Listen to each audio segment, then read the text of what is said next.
Happy Friday, happy Saturday if you're watching this a day late, happy Sunday. It might be 2 days late, but right now it's Friday. We're gonna upload this video on Friday, and this video is gonna go over my pride and joy, my baby in the room that is here behind me.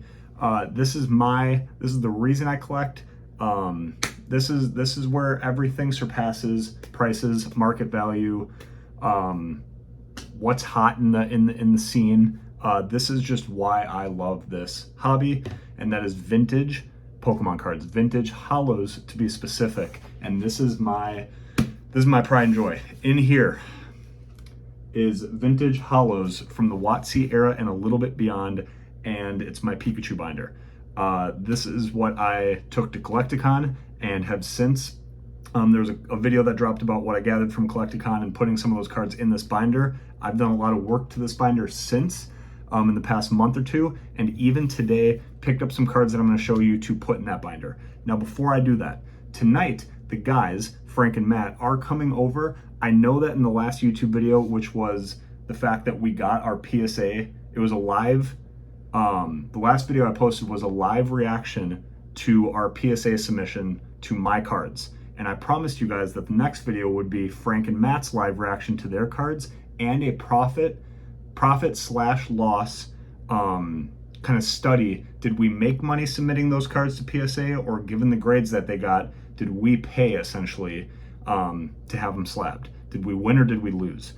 They're coming over tonight to make that video. So I promise you that video is coming. They're gonna come over, they're gonna open their cards, do a live reaction to the cards that they got. Wait until you see some of their hits. And I will tease that each of them got a banger 10, and they're gonna be pumped about it. I hope they don't watch this video while they're driving over here. But we're gonna do that video, and we're gonna make a profit/loss PSA submission. I've gotten a lot of people saying in the comments that they really want to see that video. I think a lot of people are genuinely curious. If you do a PSA submission that involves properly pre-grading your cards and have a mix of maybe some vintage cards that are near mint, maybe like lightly played near mint, and then you throw in some like pack fresh modern cards, are you actually profiting if you don't hit all 10s? And kind of what can you expect in terms of paying into that submission? So that is going to be coming soon. Subscribe. We're about to cross 900. We are almost to our first goal as a channel, as a community. There's cool videos coming. Hit that subscribe button. Now, this binder. I've put a lot of work into this binder. I've put a lot of money into this binder. I want to say one quick thing before we go through it, because I know it's going to be heavily commented on.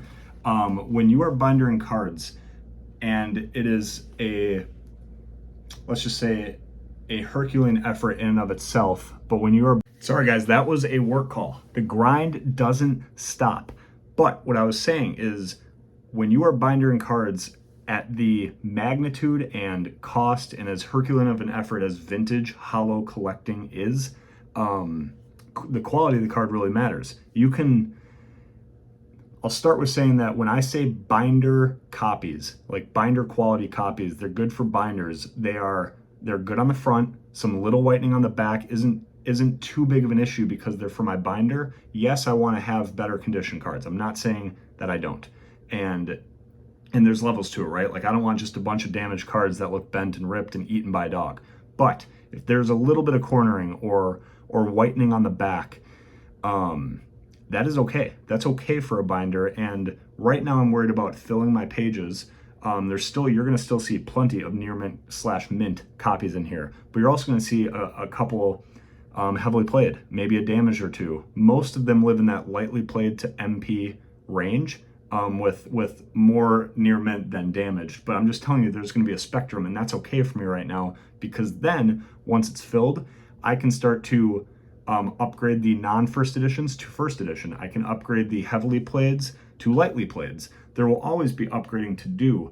And even in the 4 cards, or the 2 cards that I picked up today, this is a perfect example of what you're gonna see. And then we're gonna get into this binder. I picked up 2 Team Rocket cards, which actually finish my Team Rocket master set. This is the Dark Charizard Holo. Here, I'll take it out of the top loader. We're gonna have to binder it anyway. But this is a damaged copy of the Team Rocket iconic Dark Charizard. It has creases in the corners, and then there's a pretty hard to see, but definitely there, line across the top. And then really around all the edges, you know, it's more or less whitened. But this card is a $150 card near mint plus. And it, I just, right now, if I did that for every card, wouldn't be able to afford it, A. B, this card from the front, when this is in a binder, is just fine for what I'm going for right now. Now on the flip side, and it's not just because it is the most expensive card in the set that I'm going for damage, but it helps for sure. I don't want a $6 holo to be a $1 damage card. I'm gonna probably seek out a near mint copy of that because it's only $6. So yes, part of it is this is a very expensive card and still $50 for a damaged piece of cardboard, but it doesn't always work out that way. It just happened to this time. We certainly have some very good condition Grails in this binder. Now the other card I picked up is a near mint Dark Hypno. So this card, there is nothing wrong with, literally at all. This would get an 8 or a 9 in PSA. Yes, there's a white nick there, tiny. There is no creases, no dents, no edge whitening, no hollow scratching. This is literally a almost perfect Dark Hypno for $22. So that's just what I'm saying. You're gonna see a variety of quality of cards, and we're not gonna have this be a 30-minute video where I pull every card out and examine its quality. Just if you see a clearly damaged card and you're like, oh, you know, why do you even have that in? It's like, just pump the brakes a little bit. This will be a continuously upgraded binder. Right now I'm more worried about filling it, finding the best condition I can and that I can afford, and you're gonna see a ton of first edition cards in there as well. But these were the two holos I got today. Super excited to finish Team Rocket.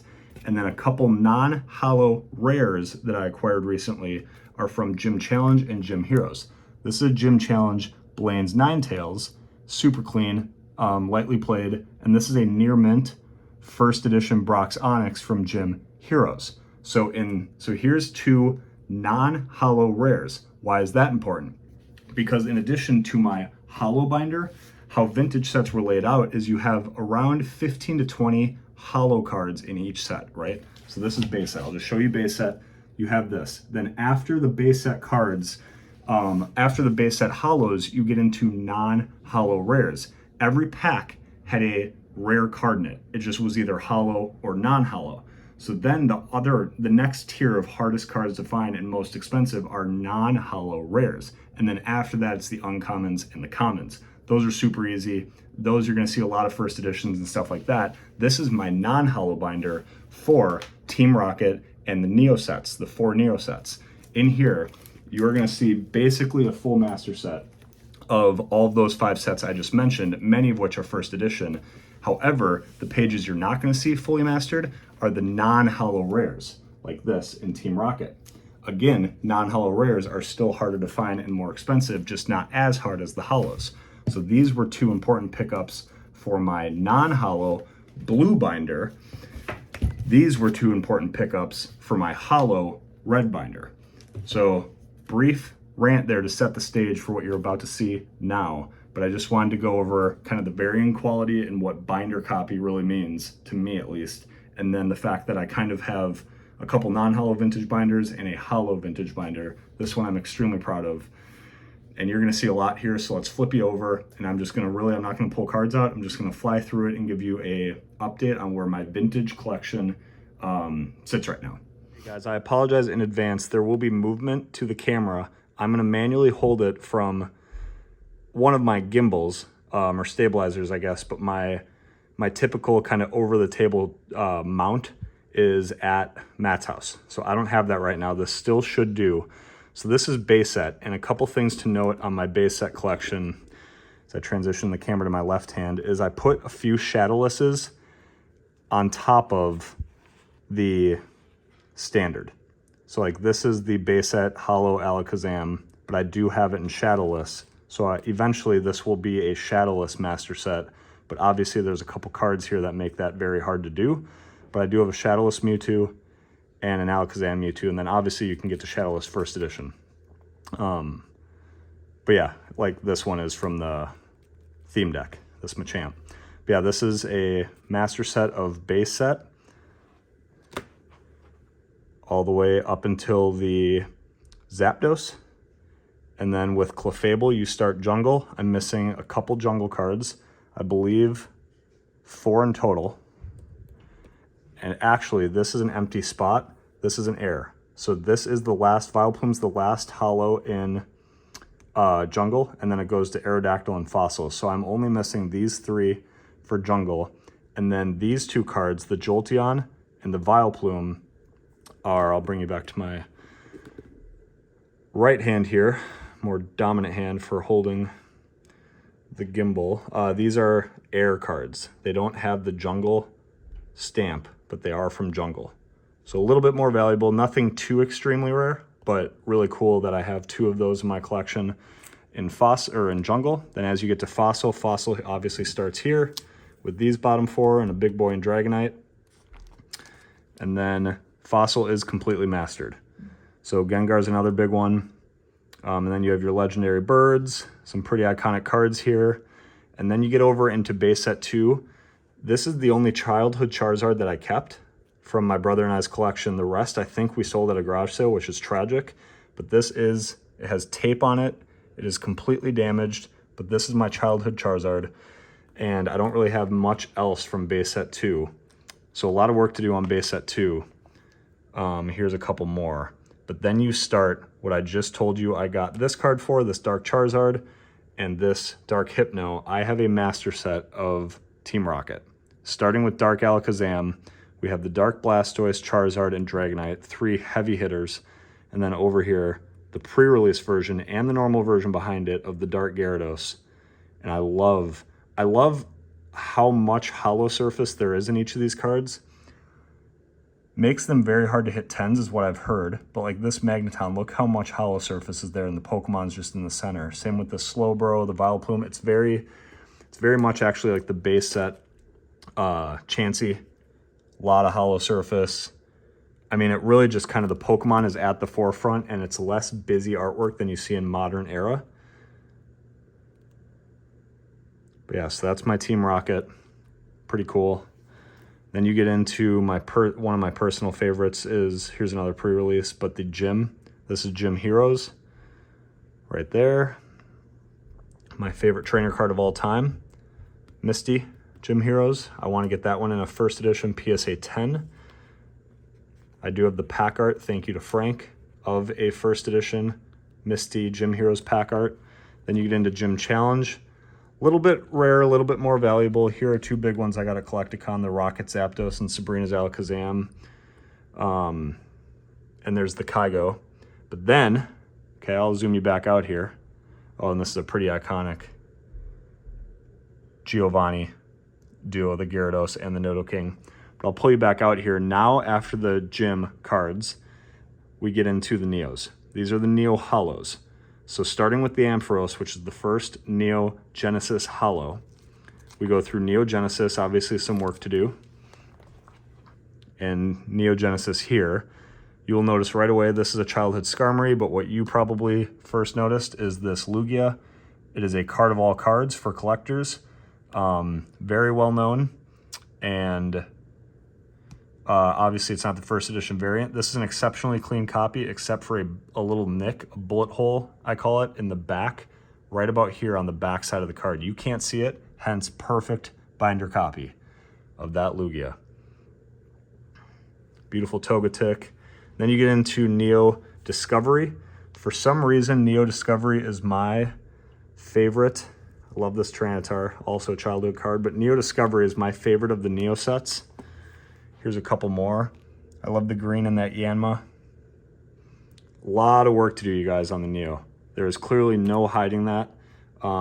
Here is Neo Revelation. Crobat. And I don't even have any Neo Destiny cards, holos. So eventually I will have to rebinder this whole thing, and this will need to be the finish of Neo Revelation and Neo Destiny. I don't have any. So I'm very strong in Neo Genesis or partially strong in Neo Genesis and Neo Destiny. My current goal right now is the Neo sets. So you'll see a lot of improvement here. I'm pretty solid up to that point. And then it gets into the abysmal back end of the Neos. Here's some Legendary Collection Hollows, the Alakazam, the Dark Vaporeon, the Machamp, the Muck.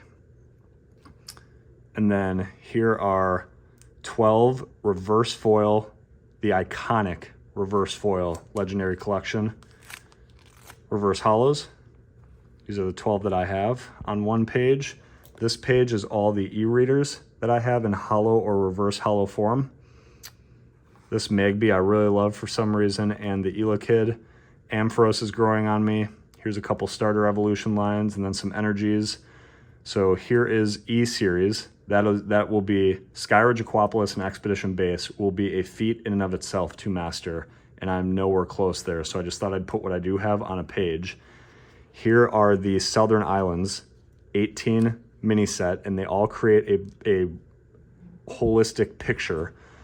When I have this mastered, I will show you guys what I'm talking about. But the reason every Pokemon has like a Pokemon in the background, like I think that Dragonite flying in the background of this Tentacruel card is awesome, and the Magikarp with the Marill, and you see that Togepi body with the Ivysaur? Well, that same Togepi is right here, and there's the Ivysaur, and then Pikachu and Squirtle up above. I mean, it all just paints. There's so many different Pokemon hidden in the cards of like Venomoth with Primeape. It is just such an awesome picture completing set, and I'm halfway through that. And then I have a couple Team Rocket Returns cards in addition to my graded Torchic and a Dark Dragonite. I have a couple Team Rocket Returns hollows, and then this is something that's very recent. I started to binder all of the WotC original promo cards. How you know it's a WotC promo card is instead of it being, so it still has that Black Star promo, but do you see the number 10 in the bottom right corner? Cards that have the Black Star promo and then just a number in the bottom right corner, that is a WotC original promo, starting with this Pikachu number 1 and going to the Warner Brothers movie promos. Okay, those 4. I think I'm missing the 5th. And then there's this iconic Mew card that you got from going to the movies, which came with this Catch Mew card. And the WotC promos end at number 54, which is this Ancient Mew. So my current collection of WotC, and this is the Game Boy promo, this Eevee, here's my WotC promos and what I'm missing. Then you get into some of these. The Legendary Birds, some Pikachu cards. The Entei, I have a couple copies of these. They're from my childhood, so they're not particularly clean, but that's an iconic card that I remember opening. And I can't remember if this was from a tin collection or what, but I just remember this was an iconic card for me personally from my childhood. And then an empty page over here, some work to do. And then these are Pokemon Forever promos. I wonder if that was a movie or a show. The Ancient Mew, and then this came with that Mew promo. But the WotC promos, then you flip over and it's my Pikachu collection. Vintage and beyond to modern, but this is kind of a pride and joy page for me. I have a couple graded and a couple displayed in my office, including the Birthdays Pikachu. So this is a WotC promo. You know, Nundark's Pikachu birthday card, essentially. WotC promo number 24. That is that first edition pack art I was talking about. But that is a promo card. What else while we're over here? Oh, and then Slabbed. We have a couple, like obviously I do have the Shining Mewtwo from Neo Destiny. I have the Neo Discovery Unknown Hollow. There are certainly vintage cards here that are slabbed. Kind of right here. There's also some moderns, and then there's the Torchic. Be remiss if I did not share the...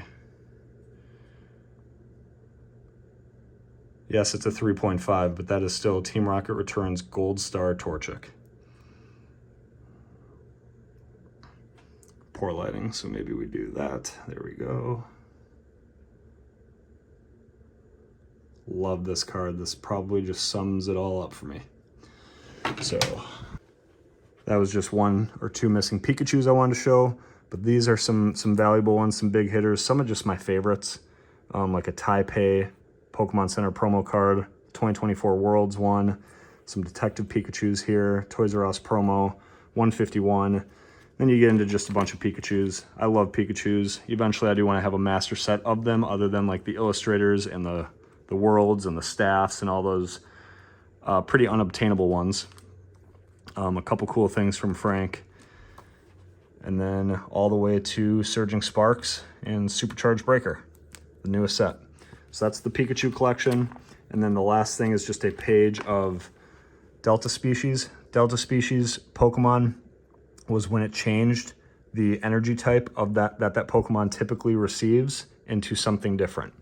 So like Pelipper is a water Pokemon. It's electric in this set. This is a Delta Species Metal Magikarp.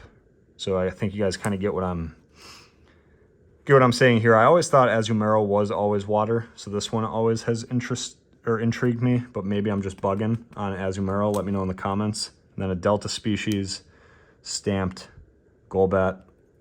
Golbat's typically either dark or psychic, but now it's grass. So yeah, Golbat is, I believe it's psychic or dark. Let me know that one in the comments too, drawing a little bit of a blank. Okay, so that is the Holo Binder. So starts really strong, and then a lot of work to do as you kind of get further. Okay, and then to keep this video not too long, we'll just briefly show the non-holo binder. So again, non-holo rares, you're gonna see some empty pages here. This is Team Rocket. But they're just such cool sets. And seeing sets like this is, I think, how the Pokemon Company wanted them to be shown. They're at least how I feel they should be shown, in order how they, I mean, you can obviously do your binders how you want. If you want to do them by energy type, I also think that would be extremely cool. But this is just how they were ordered. No rhyme or reason, but how the set was put together. And I think it's so cool to see it holistically like this, in the order it was really made and ID'd. And then you'll start to see, you know, some first edition cards in here, wherever there's a stamp. So as they get less rare, you know, maybe I have some better first editions. And there are certainly first edition non-holo rares that I have. Here's Neo Genesis. And then pretty much a uncommon and common master set of all the Neo sets.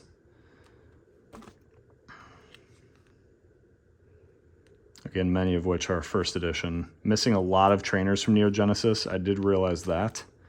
So I got to work on that. Some energy cards. And then you start to get into Neo Discovery. A couple big boys, the Espeon, the Houndoom. And then I did just pick this up at Collecticon, and Umbreon. There is the non-holo Unknown A. But that Umbreon is pretty iconic. Eevee, and then you'll start to see a ton of first editions here. My Neo Discovery non-holo first edition set is honestly more, it's probably 70%, wait until you see the next page, entirely first edition. That is not a flex, that is whatever my brother and I were doing when we were younger was certainly the right play, because we were just ripping Neo Discovery first edition packs for every A on our report card. Then we get into Neo Revelation. Pretty iconic non-holo rare, you know, legendary dogs and legendary bird trios. Here's a Sudowoodo. Shout out to the clown. More unknowns. The Neos was the era of the unknowns. Here's some first editions. And then, okay, it's where you had Neo Destiny is such an expensive set. It's where you had light Pokemon introduced, I believe, and light Pokemon were very rare, and they do hold a price. Light Lantern, Light Ledion. We've had Darks before in Team Rocket, but there's a Magcargo. Here's a light Machamp. Just such cool cards. And a really big one, these light Flareon and light Jolteon. This Jolteon sleeping next to a Rattata and a Togepi. This is like a $20 ungraded card in unlimited version. First edition even holds a heavier price. And again, it's not about value. This is maybe one of my favorite cards of all time, but it's just so crazy how a non-holo card is pulling that weight. And I just think Neo Destiny is such an incredible, like there's a first edition Dark Wigglytuff, such an incredible set. You have Dark Wigglytuff and Light Wigglytuff, and a first edition Togepi. So yeah, I really enjoy, and I love when other Pokemon are in the setting or the scene with Pokemon. This Light Machoke is just absolutely loving this one flower. The last Dandelion. But yeah, that's Neo Destiny. Zooming back out, kind of flying through this. There's our Boxer, Hitmonchan. It basically tells me which cards I need to look through card stores, binders, or friends collection or eBay and basically gather, and gives me a lot of things to go after here. And there is a first edition Lucky Stadium and more room to fill with the gym sets. So more work to do, but yeah, you're obviously going to see more gaps as you increase in rarity, and these are the non-holo rares, and then pretty much almost mastered throughout, and a lot are in first edition. So that is my vintage collection at this point. What I would love to hear from you guys, and I appreciate you guys, hopefully that was fun for everyone, and I appreciate you kind of following along and taking interest in this video. It is everything I love about the hobby. I love vintage. I will always preach vintage. I love what Pokemon's doing with the modern era. Don't get me wrong. I am going to open every set and collect my favorite cards from every set, no doubt. And there are modern sets like 151 that will just stand the test of time. So I'm still pro modern, but vintage for me is everything I love, and I could look at that binder forever. So it's just super fun for me to show you guys that and show it to people who also appreciate vintage and like seeing that. I'm curious to know in the comments what you collect. Does anyone collect kind of how I do? Both what do you collect, vintage versus modern, and then how do you collect them? Do you binder them off of energy type, off of most expensive, off of, do you have a binder per set, or do you kind of do it like I do where you put all your hollows in one binder? I love nerding out about that. I want to hear from you guys how you collect, how you binder, what you're in love with in this hobby. And let's just chat about it. But yeah, thank you for following along. Again, the guys are coming over later, and we're going to be pumping out videos pretty quick here about our PSA submission, their live reactions to their cards.